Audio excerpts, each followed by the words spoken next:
Friends, എല്ലാവർക്കും സ്വാദീസ് learners കോർണറിലേക്ക് സ്വാഗതം.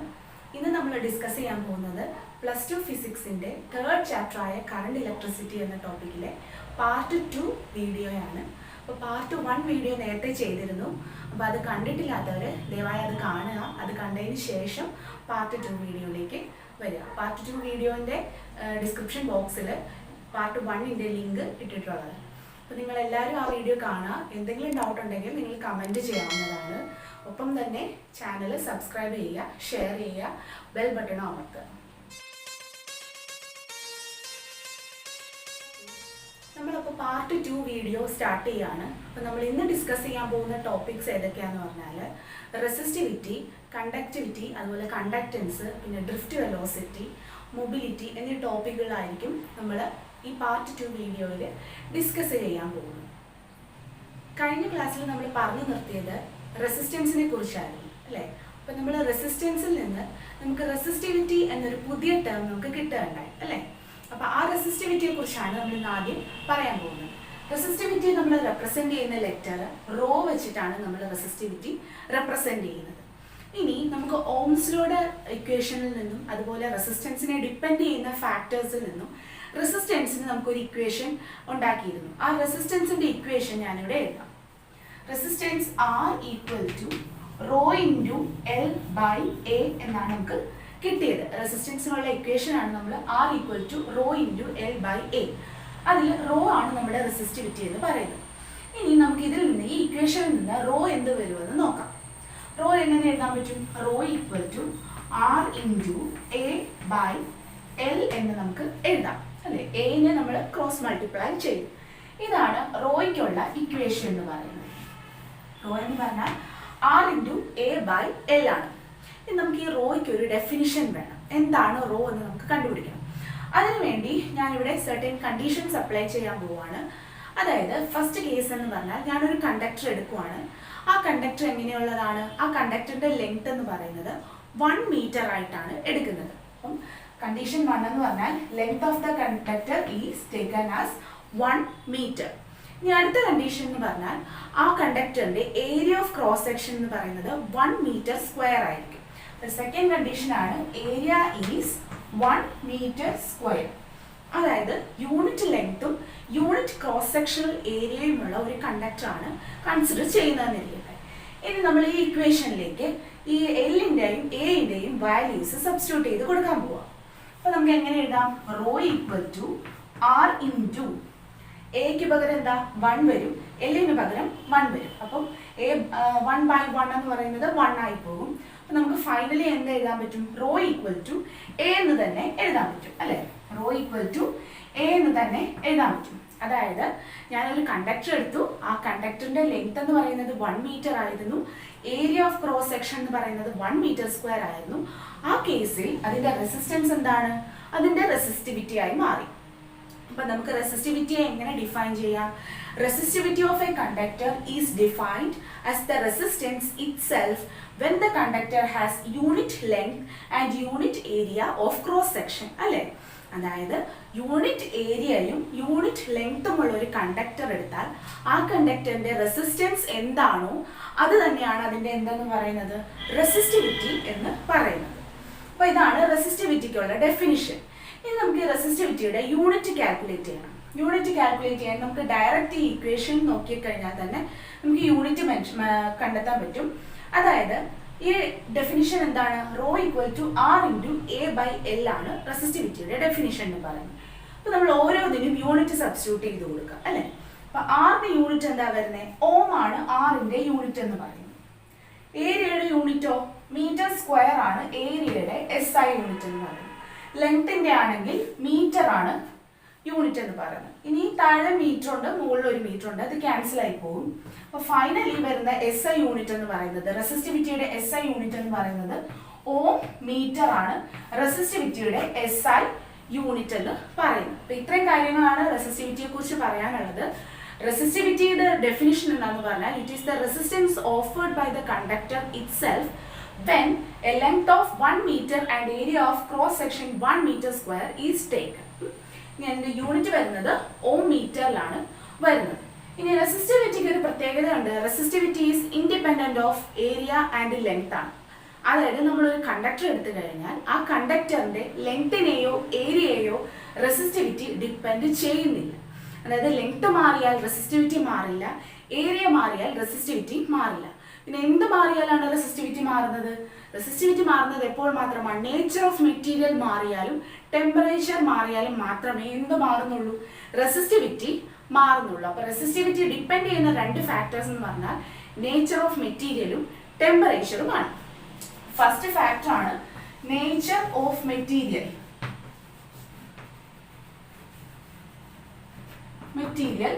രണ്ടാമത്തെ ഫാക്ടർ ടെമ്പറേച്ചർ. അതായത് ടെമ്പറേച്ചർ മാറിയാൽ റെസിസ്റ്റിവിറ്റി മാറും, നേച്ചർ ഓഫ് മെറ്റീരിയൽ മാറിയാലും റെസിസ്റ്റിവിറ്റി മാറും. നേച്ചർ ഓഫ് മെറ്റീരിയൽ എന്ന് ഉദ്ദേശിച്ചത് പല മെറ്റീരിയൽ യൂസ് ചെയ്താൽ, അതായത് നമ്മളിപ്പം for example silver material use ചെയ്താൽ അതിന്റെ റെസിസ്റ്റിവിറ്റി ആയിരിക്കില്ല കോപ്പറിന്റെ റെസിസ്റ്റിവിറ്റി എന്ന് പറയുന്നത്. അപ്പൊ അതിനനുസരിച്ചും റെസിസ്റ്റിവിറ്റി മാറും. അപ്പൊ ഇത്രയും കാര്യങ്ങളാണ് റെസിസ്റ്റിവിറ്റിയിൽ പറയാനുള്ളത്. ഇനി നമുക്ക് കുറച്ച് കമ്പോണൻസിന്റെ, അതായത് കുറച്ച് മെറ്റീരിയൽസിന്റെ റെസിസ്റ്റിവിറ്റി എന്താണെന്ന് നോക്കാം. നമ്മൾ ഇനി കാണാൻ പോകുന്നത് റെസിസ്റ്റിവിറ്റി ഓഫ് മെറ്റീരിയൽസ് ആണ്. അതായത് മെറ്റീരിയൽസിനെ നമ്മൾ മൂന്നായിട്ടാണ് ഡിവൈഡ് ചെയ്തിരിക്കുന്നത് അല്ലെ? Conductors, semi conductors, insulators. അതിൽ ഏറ്റവും കുറവ് റെസിസ്റ്റിവിറ്റി വരുന്നത് കണ്ടക്ടേഴ്സിനായിരിക്കും. അത് കാരണം എന്താണെന്ന് പറഞ്ഞാൽ കണ്ടക്ടേഴ്സ് എന്ന് പറഞ്ഞാൽ എപ്പോഴും ഇലക്ട്രിസിറ്റിയെ ഈസിലി പാസ് ചെയ്യുന്ന മെറ്റീരിയൽസ് ആണ് കണ്ടക്ടേഴ്സ് എന്ന് പറയുന്നത്. അപ്പൊ അതിന് റെസിസ്റ്റിവിറ്റി എന്തായിരിക്കും? കുറവാണ് വേണ്ടത്. അപ്പൊ കണ്ടക്ടേഴ്സിന് ഇവിടെ ഞാനൊരു ചാർട്ട് ഉണ്ടാക്കിയിട്ടുണ്ട്. അതിൽ നമ്മൾ റെസിസ്റ്റിവിറ്റിയുടെ റേഞ്ച് ആണ് പറയുന്നത്. എവിടെ തൊട്ട് എവിടെ വരെ വേരി ചെയ്യുന്നു എന്നുള്ള റേഞ്ച് ആണ് പറയുന്നത്. ഫസ്റ്റ് കേസ് നോക്കിയാൽ കണ്ടക്ടേഴ്സിന്റെ റെസിസ്റ്റിവിറ്റി വേരി ചെയ്യുന്നത് 10⁻⁸നും 10⁻�6 ഓം മീറ്ററിനും ഇടയ്ക്കാണ്. അതായത് 10⁻�8 എന്ന് പറയുമ്പോൾ തന്നെ അറിയാം ഭയങ്കര ചെറിയ വാല്യൂ ആണ് റെസിസ്റ്റിവിറ്റി എന്ന് പറയുന്നത്. അതിൽ തന്നെ ഏറ്റവും കുറവ് റെസിസ്റ്റിവിറ്റി ഉള്ളത് സിൽവറിനാണ്. സിൽവർ ആണ് ഏറ്റവും കുറവ് റെസിസ്റ്റിവിറ്റി ഉള്ളത്. സിൽവറിന്റെ റെസിസ്റ്റിവിറ്റി എന്ന് പറയുന്നത് 1.6 × 10⁻⁸ ഓം മീറ്റർ ആണ് സിൽവറിന്റെ റെസിസ്റ്റിവിറ്റി എന്ന് പറയുന്നത്. അതായത് ഇത്രയും കുറവാണ് അതിന്റെ റെസിസ്റ്റിവിറ്റി. അതുകൊണ്ടാണ് സിൽവർ ബെസ്റ്റ് കണ്ടക്ടർ ആയിരിക്കും. ഏറ്റവും ഗുഡ് കണ്ടക്ടർ ആണ് സിൽവർ എന്ന് പറയുന്നത്. പക്ഷെ നമ്മൾ സിൽവർ ആയിരിക്കില്ല അധികം യൂസ് ചെയ്ത് വരുന്നത്. അലുമിനിയം, കോപ്പറും ഒക്കെയാണ് യൂസ് ചെയ്ത് വരുന്നത്. എക്കണോമിക്കൽ എന്ന് പറഞ്ഞാൽ കുറച്ചും കൂടെ അലുമിനിയവും കോപ്പറുമാണ്. അതുകൊണ്ടാണ് നമ്മൾ അത് യൂസ് ചെയ്യുന്നത്. പക്ഷെ ഏറ്റവും കുറവ് ലീസ്റ്റ് റെസിസ്റ്റിവിറ്റി ഉള്ളത് സിൽവറിനാണ്. സിൽവറിന്റെ റെസിസ്റ്റിവിറ്റി എന്ന് പറയുന്നത് 1.6 × 10⁻⁸ ഓം മീറ്റർ ആണ്. ഇനി നമ്മൾ സെമി കണ്ടക്ടേഴ്സിന്റെ കേസ് പറയണം. സെമി കണ്ടക്ടേഴ്സ് എന്ന് പറഞ്ഞാൽ എന്താണ്? പാർഷ്യൽ കണ്ടക്ഷനും പാർഷ്യൽ നോൺ കണ്ടക്റ്റീവും ആണ്. അതായത് പകുതി അത് കണ്ടക്ട് ചെയ്യുന്നുണ്ട്, നോൺ കണ്ടക്റ്റീവ് ആയിട്ടുള്ള സ്റ്റേറ്റും ഉണ്ട്. അപ്പൊ അതിന്റെ റെസിസ്റ്റിവിറ്റി വരുന്നത് 10⁻⁵ നും 10⁻³ ഓം മീറ്ററിനും ഇടയ്ക്കായിരിക്കും. അപ്പൊ ഇതിൽ വരുന്നതാണ് സിലിക്കൺ, ജെർമേനിയം തുടങ്ങിയ സെമി കണ്ടക്ടേഴ്സ് ഒക്കെ ഈ റേഞ്ചിൽ വരുന്നതായിരിക്കും. ഇനി അടുത്ത ക്ലാസ് ആണ് നമ്മുടെ ഇൻസുലേറ്റേഴ്സ് എന്ന് പറയുന്നത്. ഇൻസുലേറ്റേഴ്സ് എന്ന് പറഞ്ഞാൽ എന്താ? ബാഡ് കണ്ടക്ടേഴ്സ് ഓഫ് ഇലക്ട്രിസിറ്റി, അല്ലെങ്കിൽ അതിന് ഇലക്ട്രിസിറ്റിയെ തീരെ കടത്തിവിടുന്നില്ല, ഇൻസുലേറ്റ് ചെയ്യുക, റെസിസ്റ്റ് ചെയ്യുക. അപ്പൊ അങ്ങനെയുള്ളപ്പോൾ അതിന്റെ റെസിസ്റ്റിവിറ്റി എന്ന് പറഞ്ഞാൽ ഹൈ ആയിരിക്കും, വളരെ ഹൈ വാല്യൂ ആണ്. അതുകൊണ്ട് തന്നെ അതിന്റെ റേഞ്ച് വരുന്നത് 10⁻⁴ നും 10⁻⁻16 ഓം മീറ്റേഴ്സിനും ഇടയ്ക്കാണ്. 10⁻⁴ എന്നൊക്കെ പറയുമ്പോൾ തന്നെ അറിയാം ഒരു ഹൈ വാല്യൂ ആണ്. അപ്പൊ അത് തീരെ കണ്ടക്ട് ചെയ്യില്ല. അതിൽ വരുന്നതാണ് ക്വാർട്സ് ക്രിസ്റ്റല്, അതുപോലെ തന്നെ നമ്മുടെ പേപ്പർ, റബ്ബർ ഒക്കെ ഈ ഇൻസുലേറ്റർ ഗ്രൂപ്പിൽ വരുന്നതാണ്. അപ്പൊ ഇതാണ് റെസിസ്റ്റിവിറ്റി ഓഫ് വേരിയസ് മെറ്റീരിയൽസ് എന്ന് പറയുന്നത്. എല്ലാവർക്കും മനസ്സിലായി എന്ന് വിശ്വസിക്കുന്നു. അടുത്ത നമ്മൾ കാണാൻ പോകുന്നത് കണ്ടക്ടൻസ് എന്താണ്. കണ്ടക്ടൻസിനെ റെപ്രസെന്റ് ചെയ്യുന്ന ലെറ്റർ ആണ് ജി. നമ്മൾ റെസിസ്റ്റൻസ് എന്താണെന്നാണ് പറഞ്ഞത്? Resistance is the opposition offered by the conductor itself against the flow of current. അല്ലെ, കറണ്ടിന് എതിരെ ആ കണ്ടക്ടർ തന്നെ അതിനെ പ്രതിരോധിക്കുന്നു. അതിനെയാണ് റെസിസ്റ്റൻസ് എന്ന് പറയുന്നത്. ഇനി ഈ റെസിസ്റ്റൻസിന് നേരെ ഓപ്പോസിറ്റ് ആണ് കണ്ടക്ടൻസ് എന്ന് പറയുന്നത്. അപ്പൊ റെസിസ്റ്റൻസ് എന്ന് പറഞ്ഞാൽ ഒപ്പോസ് ചെയ്യുകയാണെങ്കിൽ കണ്ടക്ടൻസ് എന്ന് പറഞ്ഞാൽ എന്താണ്? ഈസിനെസ് ആണ്. അല്ലെ, കറണ്ട് എത്രത്തോളം ഈസി ആയിട്ടാണ് ആ കണ്ടക്ടറിൽ കൂടെ ഫ്ലോ ചെയ്യുന്നു, അതിനെയാണ് കണ്ടക്ടൻസ് എന്ന് പറയുന്നത്. അപ്പൊ conductance is the easiness to the flow of electric current through a conductor. അപ്പൊ കണ്ടക്ടൻസ് നമ്മൾ റെപ്രസെന്റ് ചെയ്യുന്ന ലെറ്റർ ആണ് ജി. അതുപോലെ കണ്ടക്ടൻസ് എന്ന് പറഞ്ഞാൽ റെസിസ്റ്റൻസിന്റെ റെസിപ്രോക്കൽ ആയിരിക്കും. റെസിപ്രോക്കൽ ഓഫ് റെസിസ്റ്റൻസ് ആണ് കണ്ടക്ടൻസ് എന്ന് പറയുന്നത്. അപ്പൊ റെസിപ്രോക്കൽ നമ്മൾ എങ്ങനെ എഴുതുന്നത്? G equal to 1/R. ഇങ്ങനെയല്ലേ റെസിപ്രോക്കൽ ഓഫ് റെസിസ്റ്റൻസ് എന്ന് പറയും. ഇനി അല്ലാതെ നമുക്ക് എങ്ങനെ എഴുതാം? റെസിസ്റ്റൻസിനുള്ള ഇക്വേഷൻ നമുക്കറിയാം, rho into L by A. അപ്പൊ അത് ഇവിടെ സബ്സ്റ്റിറ്റ്യൂട്ട് ചെയ്ത് കൊടുത്താൽ എങ്ങനെ വരും? 1/റോ ഇൻറ്റു എൽ ബൈ എ. അപ്പൊ ഇത് തിരിച്ചിട്ട് മൾട്ടിപ്ലൈ ചെയ്താൽ മതി. അതായത് A by rho into L വരും. അതായത് ജി എന്ന് പറഞ്ഞാൽ എന്താ? A by rho into L ആണ് കണ്ടക്റ്റൻസ് എന്ന് പറയുന്നത്. അപ്പൊ ഇതാണ് കണ്ടക്റ്റൻസിനുള്ള ഒരു ഇക്വേഷൻ.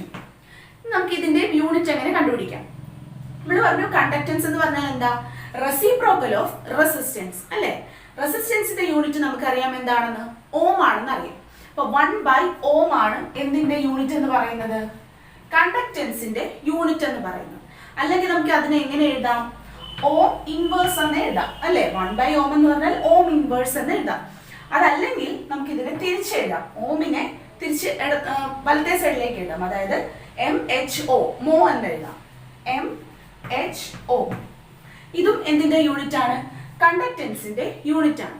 ഇനി മറ്റൊരു യൂണിറ്റ് ഉണ്ട്, സീമെൻസ് എന്ന് പറയും. എന്താണ് സീമെൻസ്? സീമെൻസ്. അപ്പൊ ഇത് മൂന്നും എന്തിന്റെ യൂണിറ്റ് ആണ്? കണ്ടക്റ്റൻസിന്റെ യൂണിറ്റ് ആണ്. ഓം ഇൻവേഴ്സ്, മോ ആൻഡ് സീമെൻസ്. അപ്പൊ ഇത്രയാണ് കണ്ടക്റ്റൻസിൽ പറയാനുള്ളത്. കണ്ടക്റ്റൻസ് എന്ന് പറഞ്ഞാൽ റെസിപ്രോക്കൽ ഓഫ് റെസിസ്റ്റൻസ് ആണ്. അത് നമ്മൾ ജി കൊണ്ട് റെപ്രസെന്റ് ചെയ്യുന്നു. G equal to A by rho L കൊണ്ട് എഴുതുന്നു. ഇനി അതിന്റെ യൂണിറ്റ് എന്താണ്? ഓം ഇൻവേഴ്സ് ഉണ്ട്, മോ ഉണ്ട്, സീമെൻസ് ഉണ്ട്. അപ്പൊ ഇത്രയാണ് കണ്ടക്റ്റൻസിന്റെ കാര്യത്തിൽ പറയാനുള്ളത്. അടുത്തതാണ് കണ്ടക്ടിവിറ്റി. കണ്ടക്ടിവിറ്റിയെ നമ്മൾ റെപ്രസെന്റ് ചെയ്യുന്ന ലെറ്റർ ആണ് സിഗ്മ. ഇതാണ് സിഗ്മ. അപ്പം കണ്ടക്ടിവിറ്റി എന്ന് പറഞ്ഞാൽ കണ്ടക്റ്റൻസ് പറഞ്ഞ പോലെ തന്നെയാണ്. കണ്ടക്ടിവിറ്റി എന്ന് പറഞ്ഞാൽ എന്താ? ഈസിനെസ് ഓഫ് കറണ്ട് ഫ്ലോ തന്നെയാണ്. പക്ഷെ എന്താന്ന് പറഞ്ഞാൽ നമ്മൾ റെസിസ്റ്റിവിറ്റി പറഞ്ഞിരുന്നു അല്ലെ? റെസിസ്റ്റിവിറ്റി റോ നമ്മൾ പറഞ്ഞിരുന്നു. അപ്പം റെസിസ്റ്റിവിറ്റി റോയും റെസിസ്റ്റൻസും സിമിലർ ആണ്. അതുപോലെ തന്നെ കണ്ടക്ടിവിറ്റിയും കണ്ടക്റ്റൻസും സിമിലർ ആണ്. ഇനി നമുക്ക് റെസിസ്റ്റിവിറ്റി എന്ന് പറഞ്ഞാൽ റെസിപ്രോക്കൽ ഓഫ് കണ്ടക്ടിവിറ്റി ആണ്. അല്ലെങ്കിൽ കണ്ടക്ടിവിറ്റിയെ നമ്മൾ റെസിസ്റ്റിവിറ്റിയുടെ റെസിപ്രോക്കൽ ആയിട്ടാണ് പറയുന്നത്. മനസ്സിലായോ? കണ്ടക്ടിവിറ്റി സിഗ്മയെ നമ്മൾ റെസിസ്റ്റിവിറ്റിയുടെ റെസിപ്രോക്കൽ ആയിട്ടാണ് പറയുന്നത്. അപ്പൊ റെസിസ്റ്റിവിറ്റിയുടെ റെസിപ്രോക്കൽ എന്ന് പറഞ്ഞാൽ എങ്ങനെ എഴുതാം? സിഗ്മ ഈക്വൽ ടു 1/റോ എന്ന് എഴുതാം. റെസിസ്റ്റിവിറ്റി റോ അല്ലേ? അപ്പൊ സിഗ്മ ഈക്വൽ ടു 1/റോ എന്ന് എഴുതാം. ഇനി നമുക്ക് ഇതിന്റെ യൂണിറ്റ് അറിയണം. യൂണിറ്റ് കണ്ടുപിടിക്കാൻ എങ്ങനെയാ? റോയുടെ യൂണിറ്റ് എന്ന് പറഞ്ഞാൽ എന്താണ്? ഓം മീറ്ററിലാണ് നമ്മൾ റോ പറയുന്നത് അല്ലെ? ഞാൻ നേരത്തെ ഈ ചാർട്ടൊക്കെ പറഞ്ഞു ഓം മീറ്ററിലായിരുന്നു പറഞ്ഞിരുന്നത്. അപ്പൊ നമുക്ക് 1/ഓം മീറ്റർ എന്ന് എഴുതാമല്ലോ. ഓം മീറ്റർ 1/ഓം മീറ്റർ. ഇനി നമുക്ക് ഇതിനെ തിരിച്ച് മുകളിലേക്ക് കൊണ്ടുവരുന്ന എങ്ങനെ വരും? ഓം ഇൻവേഴ്സ് മീറ്റർ ഇൻവേഴ്സ് എന്ന് വരും അല്ലെ? ഓം ഇൻവേഴ്സ് മീറ്റർ ഇൻവേഴ്സ് എന്ന് വരും. അതാണ് എന്തിന്റെ യൂണിറ്റ്? കണ്ടക്ടിവിറ്റിയുടെ യൂണിറ്റ് എന്ന് പറയുന്നത്. അപ്പൊ കണ്ടക്ടിവിറ്റി എന്ന് പറഞ്ഞാൽ എന്താണ്? Reciprocal of resistivity. അതിന്റെ യൂണിറ്റ് വരിക ഓം ഇൻവേഴ്സ് മീറ്റർ ഇൻവേഴ്സിലാണെന്ന് പറഞ്ഞു. ഇനി നോക്കിക്കേ, ഓം ഇൻവേഴ്സ് നമ്മൾ എവിടെ പറഞ്ഞിരുന്നു? കണ്ടക്റ്റൻസിന്റെ കേസിൽ നമ്മൾ ഓം ഇൻവേഴ്സ് പറഞ്ഞിരുന്നു അല്ലെ? ഓം ഇൻവേഴ്സ് എന്തായിട്ടാണ് എടുത്തിരുന്നത്? മോ ആയിട്ടാണ് എടുത്തിരുന്നത് അല്ലെ? മോ ആയിട്ടാണ് ഓം ഇൻവേഴ്സ് എടുത്തിരുന്നത്. അപ്പൊ മോ ഇൻറ്റു മീറ്റർ ഇൻവേഴ്സ് ചെയ്താലും എന്തിന്റെ യൂണിറ്റ് കിട്ടും നമുക്ക്? കണ്ടക്ടിവിറ്റിയുടെ യൂണിറ്റ് നമുക്ക് കിട്ടും. അല്ലെങ്കിൽ മോയ്ക്ക് നമ്മൾ മറ്റൊരു പേര് നമ്മൾ പറഞ്ഞിരുന്നു, സീമെൻസ് എന്ന് പറഞ്ഞിരുന്നു അല്ലെ? അപ്പൊ സീമെൻസ് ഇൻറ്റു മീറ്റർ ഇൻവേഴ്സ് ചെയ്താലും നമുക്ക് എന്തിന്റെ യൂണിറ്റ് കിട്ടും? കണ്ടക്ടിവിറ്റിയുടെ യൂണിറ്റ് കിട്ടും. അപ്പൊ കണ്ടക്ടിവിറ്റി എന്ന് പറഞ്ഞാൽ സിഗ്മ കൊണ്ട് റെപ്രസെന്റ് ചെയ്യുന്നു. എന്ന് പറയുന്നത് എന്താണ്? റെസിപ്രോക്കൽ ഓഫ് റെസിസ്റ്റിവിറ്റി ആണ്. അതായത് 1/ഓം ഇൻവേഴ്സ്. ഇനി ഓം ഇൻവേഴ്സ് എന്താണെന്ന് നമ്മൾ പറഞ്ഞു? മോ ആണെന്ന് പറഞ്ഞു. അപ്പൊ മോ ഇൻറ്റു മീറ്റർ ഇൻവേഴ്സും കിട്ടും നമുക്ക്, സീമെൻസ് ഇൻറ്റു മീറ്റർ ഇൻവേഴ്സും കിട്ടും. ഇത് മൂന്നും എന്തിന്റെ യൂണിറ്റ് ആണ്? കണ്ടക്ടിവിറ്റിയുടെ യൂണിറ്റ് ആണ്. അപ്പൊ എല്ലാവർക്കും കണ്ടക്ടിവിറ്റി എന്താണെന്ന് മനസ്സിലായി. അടുത്ത നമ്മൾ ഡിസ്കസ് ചെയ്യാൻ പോകുന്ന ടോപ്പിക് ആണ് കറന്റ് ഡെൻസിറ്റി ജെ കൊണ്ട് റെപ്രസെന്റ് ചെയ്യുന്നു. നമുക്കറിയാം സാധാരണ നമ്മൾ ഡെൻസിറ്റി പറയുന്നത് എങ്ങനെയാ? Density D equal to mass by volume അല്ലെ?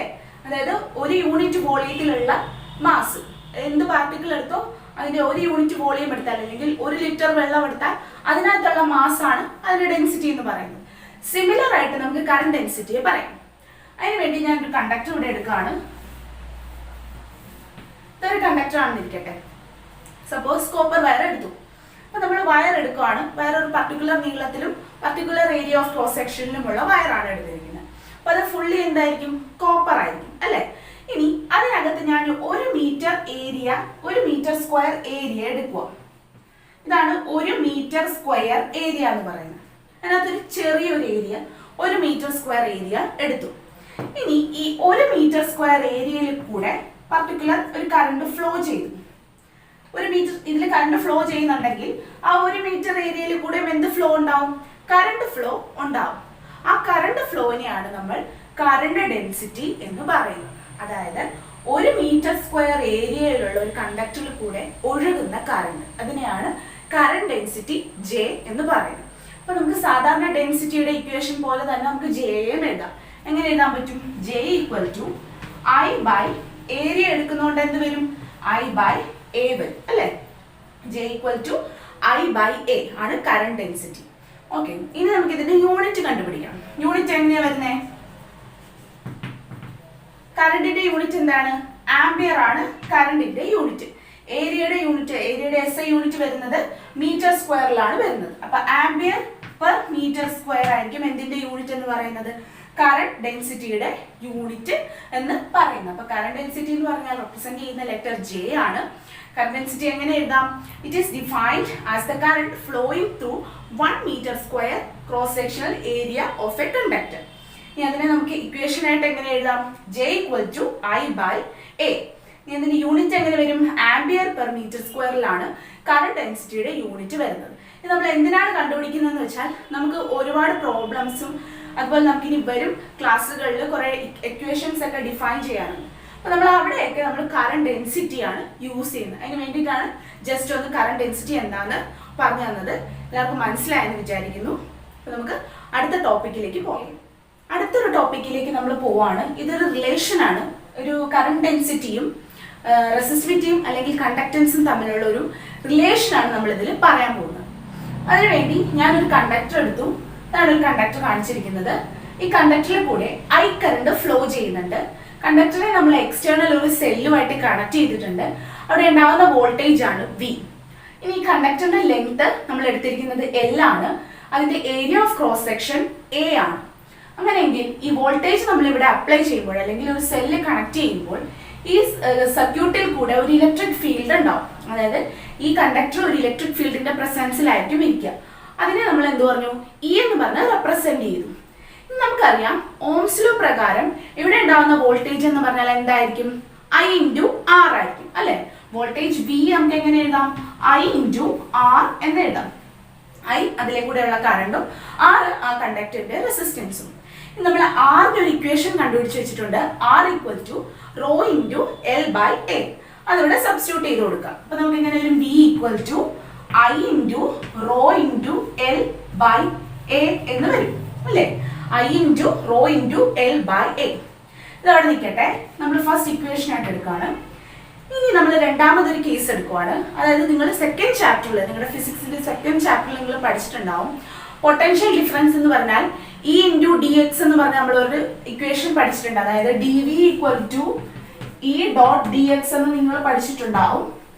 സെയിം നമ്മൾ ഇവിടെയും അപ്ലൈ ചെയ്യുവാണ്. അപ്പൊ നമുക്ക് ഇവിടെ ഉണ്ടാകുന്ന വോൾട്ടേജ് എന്ന് പറഞ്ഞാൽ V ആണ്. ഈ അതിന്റെ ഇന്റൻസിറ്റി ഓഫ് ഇലക്ട്രിക് ഫീൽഡ്. ഇനി ഇവിടെ dx എടുക്കുന്നത് ആ ലെങ്ത് ആണ്. അതായത് കറണ്ട് പാസ് ചെയ്യുന്ന ആ കണ്ടക്ടറിന്റെ ലെങ്ത്. അതിവിടെ നമ്മൾ L ആയിട്ടാണ് എടുത്തിരിക്കുന്നത്. അപ്പൊ E ഇൻറ്റു L എന്ന് നമുക്ക് എഴുതാം. നമ്മുടെ സെക്കൻഡ് ഇക്വേഷൻ.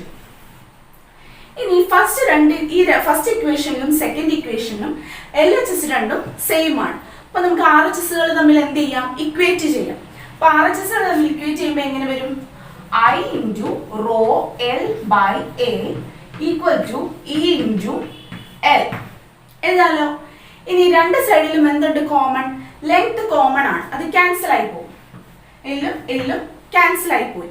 ഇനി ഞാൻ കറണ്ട് ഡെൻസിറ്റി പഠിപ്പിച്ചപ്പോൾ പറഞ്ഞായിരുന്നു I ബൈ A എന്ന് പറയുന്നത് എന്താണ്? കറണ്ട് ഡെൻസിറ്റി J ആണ് അല്ലെ? നമ്മൾ J എങ്ങനെ എഴുതിയത്? I by A. അപ്പൊ ഇത്രയും ടേമിന് നമുക്ക് എങ്ങനെ എഴുതാം? I ബൈ A എന്തുകൊണ്ട് റെപ്രസെന്റ് ചെയ്യാം? J കൊണ്ട് റെപ്രസെന്റ് ചെയ്യാം അല്ലെ? അപ്പൊ നമുക്ക് ഇതിനെ എഴുതാമെങ്കിൽ J into rho equal to E എന്ന് എഴുതാം അല്ലെ? J into rho equal to E. ഇതാണ് കറണ്ട് ഡെൻസിറ്റിയും റെസിസ്റ്റിവിറ്റിയും തമ്മിലുള്ള ഇക്വേഷൻ എന്ന് പറയുന്നത്. ഇനി നമുക്ക് ഈ റെസിസ്റ്റിവിറ്റി ഒന്ന് മാറ്റി എഴുതാം. റെസിസ്റ്റിവിറ്റി എന്നുള്ള ടേമിലാണ് നമുക്ക് ഇക്വേഷൻ വേണ്ടത്.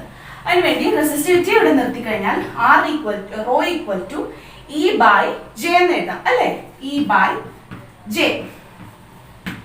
അല്ലെങ്കിൽ വേറൊരു ഇക്വേഷനും ഇതിൽ നിന്ന് കിട്ടും, J equal to E by rho എന്നും നമുക്ക് കിട്ടും. ഇനി നമുക്ക് റോ എന്ന് പറയുന്നത് എന്താണെന്നറിയാം. റോ എന്ന് പറയുന്നത് റെസിപ്രോക്കൽ ഓഫ് കണ്ടക്ടിവിറ്റി ആണ്. റോ എന്ന് പറഞ്ഞാൽ എന്താ, റെസിസ്റ്റിവിറ്റി ആണ്. Resistivity is the reciprocal of conductivity ആണ്. അപ്പൊ നമുക്ക് റോയെ എങ്ങനെ എഴുതാം? റോ എന്ന് പറഞ്ഞാൽ 1 ബൈ എന്താണ്, സിഗ്മ ആണ് റോ എന്ന് പറയുന്നത് അല്ലെ. 1 ബൈ സിഗ്മ ആണ് റോ എന്ന് പറയുന്നത്. അപ്പൊ നമുക്ക് ഇവിടേക്ക് എഴുതാം 1 by sigma equal to E by J അല്ലെ. 1 by sigma equal to E by J എന്ന് എഴുതാം. ഇതിൽ നിന്ന് സിഗ്മ കിട്ടണമെങ്കിൽ എന്ത് ചെയ്യണം, റെസിപ്രോക്കൽ എടുത്താൽ മതി അല്ലെ. Sigma equal to E by J, അല്ലെങ്കിൽ ഇ എന്ന് പറഞ്ഞാൽ എന്താണ്, സിഗ്മ ജെ അല്ലെ. ഇ എന്ന് പറഞ്ഞാൽ സിഗ്മ ഇൻറ്റു ജെ. ഇതാണ് കണ്ടക്ടിവിറ്റിയും ഇലക്ട്രിക് ഫീൽഡും തമ്മിലുള്ള റിലേഷൻ, അല്ലെങ്കിൽ കണ്ടക്ടിവിറ്റിയും സിഗ്മയും തമ്മിലുള്ള ഇക്വേഷൻ എന്ന് പറയുന്നു. അപ്പൊ ആദ്യം നമ്മൾ ചെയ്തത് എന്താണ്, നമ്മളൊരു കണ്ടക്ടർ എടുത്തു, ആ കണ്ടക്ടറിന്റെ ലെങ്ത് L ആയിട്ട് ചൂസ് ചെയ്തു, അതിന്റെ area of cross section A ആയിരുന്നു. ഇനി നമ്മൾ അതിനെ ഒരു എക്സ്റ്റേണൽ ബാറ്ററി വെച്ച് കണക്ട് ചെയ്തു, അതിന്റെ പൊട്ടൻഷ്യൽ V ആണ്.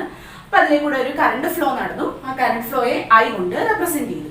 ഇനി നമുക്ക് ഓംസ് ലോ പ്രകാരം വോൾട്ടേജ് ഡെവലപ്പ് ചെയ്യുന്നത് എന്താണെന്നറിയാം, പ്രൊപ്പോർഷണൽ ടു കറണ്ട് ആണ്. അപ്പൊ നമുക്ക് V equal to I into R എന്ന് എഴുതാം. ഇനി ആറിന് പകരം നമ്മൾ എന്ത് സബ്സ്റ്റിറ്റ്യൂട്ട് ചെയ്ത് കൊടുത്തു, rho into L by A substitute ചെയ്ത് കൊടുത്തു. അത് നമ്മുടെ ഫസ്റ്റ് ഇക്വേഷൻ. ഇനി നമ്മൾ സെക്കൻഡ് ചാപ്റ്ററിൽ പഠിച്ചിട്ടുണ്ട്, ഡി വി എന്ന് പറഞ്ഞാൽ ഇ ഇൻറ്റു ഡി എക്സ് ആണെന്ന് പഠിച്ചിട്ടുണ്ട്. ഇവിടെ ഡി എക്സിന് പകരം നമ്മൾ എടുക്കുന്നത് എൽ എന്ന് പറയുന്ന ടേം ആണ്. അപ്പൊ നമുക്ക് V equal to E into L എന്ന് കിട്ടി. ഇനി ഈ രണ്ട് ഇക്വേഷനെ തമ്മിൽ ഇക്വേറ്റ് ചെയ്യുന്നു. അപ്പൊ നമുക്ക് I by A into rho into L എന്ന് എഴുതാം, equal to E into L. രണ്ട് സൈഡിലും എന്താണ് കോമൺ ആയിട്ടുള്ളത്, എൽ ആണ് കോമൺ ആയിട്ടുള്ളത്, അത് ക്യാൻസൽ ആയി പോകും. അപ്പൊ ജെ ഐ ബൈ എ എന്ന് പറയുന്ന ടേം ജെ ആണ്, J into rho equal to E one. ഇനി റോയെ നമ്മൾ കണ്ടക്ടിവിറ്റിയുടെ ടേംസിൽ എഴുതിയാൽ റോ ഈക്വൽ ടു 1 ബൈ സിഗ്മയാണ്, കണ്ടക്ടിവിറ്റി സിഗ്മയാണ്. അപ്പൊ 1 ബൈ സിഗ്മ എന്ന് എഴുതാം. അതിവിടെ സബ്സ്റ്റിറ്റ്യൂട്ട് ചെയ്ത് കൊടുക്കുമ്പോൾ നമുക്ക് final equation J equal to J into sigma എന്ന് വരും. അപ്പൊ ഇത്രയും കാര്യങ്ങളാണ് റിലേറ്റ് ചെയ്ത് പറയാനായിട്ട് ഉള്ളത്. അപ്പൊ നമുക്ക് ഈ ഇക്വേഷനിൽ എങ്ങനെ എഴുതാം, ഐ ബൈ എക്ക് ജെ സബ്സ്റ്റിറ്റ്യൂട്ട് ചെയ്തു, J into rho equal to E എന്ന് കിട്ടി. ഇനി ജെ ഈക്വൽ ടു, ഇതിൽ നിന്ന് ജെ എങ്ങനെ എഴുതാം, J equal to E by rho എന്ന് എഴുതാം അല്ലെ. J equal to E by rho എന്ന് എഴുതാം. ഇതിനർത്ഥം ഇ ഇൻറ്റു 1 ബൈ റോ എന്നാണ് അർത്ഥം. അപ്പൊ 1 ബൈ റോ നമ്മൾ എന്താണെന്ന് പഠിച്ചിട്ടുണ്ട്, 1 ബൈ റോ എന്ന് പറഞ്ഞാൽ എന്താ, റെസിസ്റ്റിവിറ്റിയുടെ റെസിപ്രോക്കൽ ആണ് 1 ബൈ റോ. അതെന്താന്ന് നമുക്കറിയാം, കണ്ടക്ടിവിറ്റി ആണെന്നറിയാം അല്ലെ. കണ്ടക്ടിവിറ്റി സിഗ്മയാണ്, റെസിസ്റ്റിവിറ്റിയുടെ റെസിപ്രോക്കൽ എന്ന് പറയുന്നത്. അപ്പൊ നമുക്ക് ഈ ടേമിനെ എന്തുകൊണ്ട് റീപ്ലേസ് ചെയ്യാം, സിഗ്മ കൊണ്ട് റീപ്ലേസ് ചെയ്യാം അല്ലെ. അപ്പൊ J into J equal to E into എന്തെന്ന് വരും, സിഗ്മ എന്ന് വരും അല്ലെ. ജെ ഈക്വൽ ടു ഇ ഇൻറ്റു സിഗ്മ എന്ന് വരും. ഇതാണ് എന്തെന്ന് പറയുന്നത്, ഇതാണ് നമ്മുടെ കറന്റ് ഡെൻസിറ്റിയും കണ്ടക്ടിവിറ്റിയും തമ്മിലുള്ള റിലേഷൻ എന്ന് പറയുന്നത്. Sigma equal to J equal to sigma into E. ഇതാണ്, ഇത് വളരെ ഇമ്പോർട്ടൻ്റ് ആയിട്ടുള്ളൊരു റിലേഷൻ ആണ്, പലയിടത്തും നമ്മൾ യൂസ് ചെയ്യുന്നതാണ്. അപ്പൊ നമ്മൾ ഇത് കറക്റ്റ് ആയിട്ട് ഓർത്ത് വെക്കണം. അതായത് sigma J equal to sigma into E എന്ന്. ഒന്നും കൂടെ പറഞ്ഞുതരാം. അതായത് നമ്മൾ ഈ റിലേഷൻ കണ്ടെത്താൻ വേണ്ടിയിട്ട് ആദ്യം ഒരു കണ്ടക്ടർ എടുക്കുക, ഈ കണ്ടക്ടറിലേക്ക് നമ്മൾ ഒരു വോൾട്ടേജ് അപ്ലൈ ചെയ്യുക. മാഗ്നിറ്റ്യൂഡ് വി ആണ് വോൾട്ടേജിന്റെ. വോൾട്ടേജ് അപ്ലൈ ചെയ്യുമ്പോൾ ഇവിടെ ഒരു ഇലക്ട്രിക് ഫീൽഡ് ക്രിയേറ്റ് ചെയ്യും. ഇലക്ട്രിക് ഫീൽഡ് ഇ കൊണ്ട് റെപ്രസെന്റ് ചെയ്തു. ഇനി ഈ കണ്ടക്ടറിൽ കൂടെ ആ സമയത്ത് ഒഴുകുന്ന കറണ്ട് ആണ് ഐ. ഈ കണ്ടക്ടറിന് കുറച്ച് പ്രത്യേകതകളുണ്ട്. കണ്ടക്ടറിന്റെ ലെങ്ത് എൽ ആണ്, ഏരിയ ഓഫ് ക്രോസ് സെക്ഷൻ എയുമാണ്. അങ്ങനെയാണെങ്കിൽ ഇതിലെ കൂടെ ഉള്ള ഒരു കറണ്ട് ഒഴുകുമ്പോൾ ഇതിലൊരു ഓംസ് ലോ നമ്മൾ ആപ്ലിക്കബിൾ ആണ്. ഓംസ് ലോ നമുക്ക് എങ്ങനെ എഴുതാം, V equal to I into R എന്ന് എഴുതാം. ആറിന് പകരം നമ്മൾ rho L by A substitute ചെയ്ത് കൊടുത്തു. അത് നമ്മുടെ ഫസ്റ്റ് ഇക്വേഷൻ ആക്കി എടുത്തു. ഇത് നമ്മൾ സെക്കൻഡ് ചാപ്റ്ററിൽ നമ്മൾ പഠിച്ചിട്ടുള്ളതാണ്. ഡി വി എന്ന് പറഞ്ഞാൽ intensity of electric field into അത്രയും ഡിസ്റ്റൻസ്. അത് നമ്മൾ ഡിസ്റ്റൻസ് നമ്മൾ ഇവിടെ എടുത്തിരിക്കുന്നത് ലെങ്ത് ഓഫ് ദ കണ്ടക്ടർ ആണ്, അത് എൽ ആണ്. അപ്പൊ നമുക്ക് V equal to E into L എന്ന് എടുക്കാം. ഇനി ഈ രണ്ട് ഇക്വേഷൻ നമ്മൾ ഇക്വേറ്റ് ചെയ്യുക, റൈറ്റ് ഹാൻഡ് സൈഡുകൾ നമ്മൾ ഇക്വേറ്റ് ചെയ്യുക. അപ്പൊ I into rho L by A equal to E into L എന്ന് വരും. രണ്ട് സൈഡിലും എന്ത് ക്യാൻസൽ ആയി പോകും? എൽ ക്യാൻസൽ ആയി പോകും. ഇനി ബാക്കി വരുന്ന ടേം എന്ന് പറഞ്ഞാൽ I ബൈ എ എന്ന് പറയുന്ന ഒരു ടേം ഉണ്ട്. I ബൈ എ നമ്മൾ എന്താന്ന് കണ്ടു? കറന്റ് ഡെൻസിറ്റി ആണെന്ന് കണ്ടു. ഇനി നമ്മൾ ജെ കൊണ്ടാണ് റെപ്രസെന്റ് ചെയ്യുന്നത്. അപ്പൊ ഇതിനെ ജെ എന്ന് എഴുതി ഇൻറ്റു ബാക്കി എന്താ ഉള്ളത്? ഇവിടെ റോ ആണ് ഉള്ളത്. ഈക്വൽ ടു ഇവിടെ റൈറ്റ് ഹാൻഡ് സൈഡിൽ ഇ ആണ് ഉള്ളത്. ഇനി നമുക്ക് ഇതിൽ നിന്ന് ജെ ആണ് നമുക്ക് വേണ്ടത്. അപ്പൊ ജെ നമ്മൾ ഇവിടെ നിർത്തി റോയെ അപ്പുറത്തെ സൈഡിലേക്ക് കൊണ്ടുവരുമ്പോൾ J equal to E by rho എന്ന് വരും. ഇനി 1 ബൈ റോ നമുക്ക് എന്താണെന്ന് അറിയാം? കണ്ടക്ടിവിറ്റി ആണെന്ന് അറിയാം അല്ലെ? റെസിപ്രോക്കൽ ഓഫ് റെസിസ്റ്റിവിറ്റി കണ്ടക്ടിവിറ്റി ആണെന്ന് അറിയാം. അത് സബ്സ്റ്റിറ്റ്യൂട്ട് ചെയ്ത് കൊടുക്കുമ്പോൾ ജെ എന്ന് പറഞ്ഞാൽ എന്ത് വരും? ഇ ഇൻറ്റു സിഗ്മ. ഇതാണ് എന്ത്? കറന്റ് ഡെൻസിറ്റിയും കണ്ടക്ടിവിറ്റിയും തമ്മിലുള്ള റിലേഷൻ. അപ്പൊ എല്ലാവർക്കും ഇത് മനസ്സിലായെന്ന് വിചാരിക്കും.